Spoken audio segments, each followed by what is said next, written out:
A congressional delegation is meeting with senior UK officials in London today as Republican lawmakers seek a global crackdown on China. The trip coming a week after China's foreign minister visited 3 European capitals.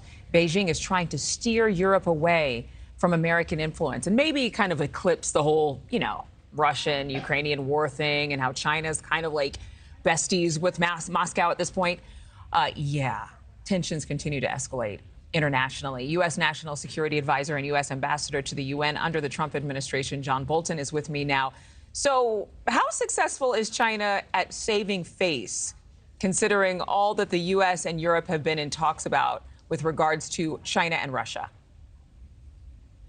Well, I think China has mounted over a long period of time a very successful campaign to expand its influence through the Belt and Road Initiative on economic grounds, considerable expansion in the size of its military, very extensive diplomatic initiatives.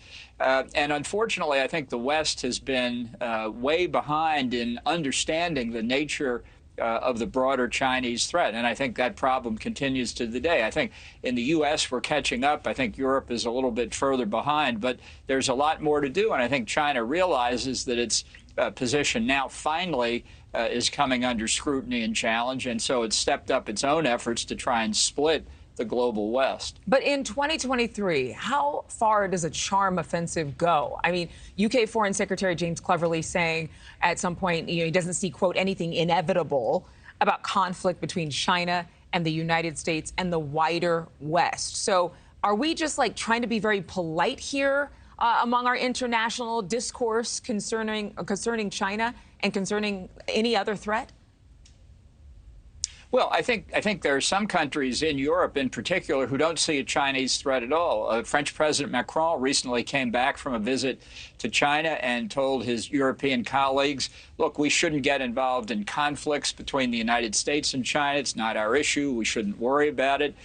Both the French and particularly the German economies have a lot of links to China. I think many of their senior business leaders would just as soon forget about the political and military aspects of this and just go back to business as usual.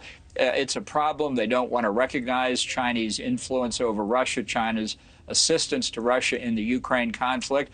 And there's big debate within the United Kingdom between many elements of the governing Conservative Party and their Prime Minister, Rishi Sunak, some saying Sunak's not taking a hard enough line on China.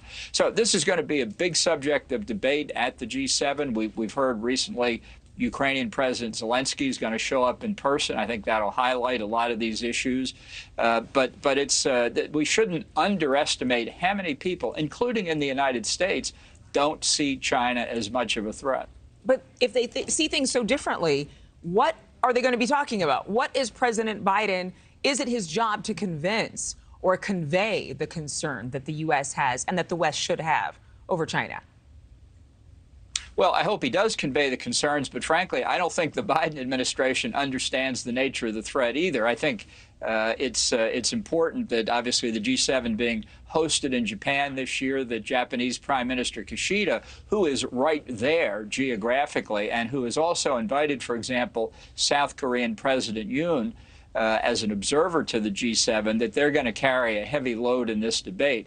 The problem with dealing with the Chinese threat is it's not just political, it's not just military, it's not just economic, it's a whole of society threat. And coming in many ways, Americans just have not really understood before, turning Huawei and ZTE from telecommunications companies into arms of the Chinese state, using internet apps like TikTok to gather information about users. All of these things are very alien to people in the United States, but the Chinese government is using them, I'm sad to say, very effectively against us. Thank you for watching. Go to newsnationnow.com to find NewsNation on your television provider. And don't forget to click the red subscribe button below to get more of NewsNation's fact-driven, unbiased coverage.